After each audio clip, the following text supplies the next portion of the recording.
Bonjour et bienvenue dans cette vidéo tutoriel dédiée à l'utilisation de la fonction droite moyenne de Nuage 2D. Donc la fonction droite moyenne consiste à un calcul assez basique statistique, comme une droite de régression, donc qui va permettre, en sélectionnant plusieurs points, d'en déduire la droite moyenne. Donc il n'y a pas forcément beaucoup de fonctions avancées dans l'utilisation de l'outil. On va simplement aller cliquer les différents points qu'on souhaite exploiter pour créer notre droite. Donc là, en l'occurrence, vu que j'ai créé une coupe à l'endroit où se trouvent également toutes mes ouvertures de portes et de fenêtres, je n'ai pas forcément l'information de savoir si le mur est bien droit. Donc en faisant comme ça me permet en fait d'aller sélectionner des points un petit peu partout et d'en déduire ainsi la meilleure droite à créer à cet endroit-là. Donc là, je vois qu'effectivement, la droite créée est plutôt correcte, elle passe bien par tous les points.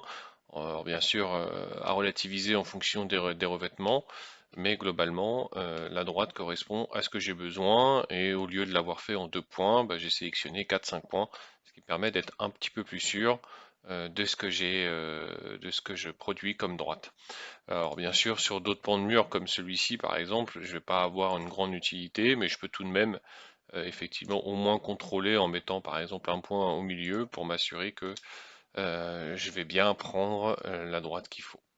Donc voilà, il n'y a pas forcément d'informations complémentaires sur l'utilisation de cette fonction, juste à savoir que pour l'instant, comme elle est dans son fonctionnement assez basique, elle ne supporte pas les droites qui seraient créées exactement dans l'axe Y. Donc si l'orientation du dessin est déjà perpendiculaire au SCU, si on essaye de faire une droite selon l'axe Y, on aura bien un résultat moyen, mais la longueur sera aléatoire, puisqu'elle va dépendre en fait de l'endroit où on a cliqué et pas forcément la longueur totale. Donc voilà, il faut juste tenir compte de cette information-là pour son utilisation. Au revoir.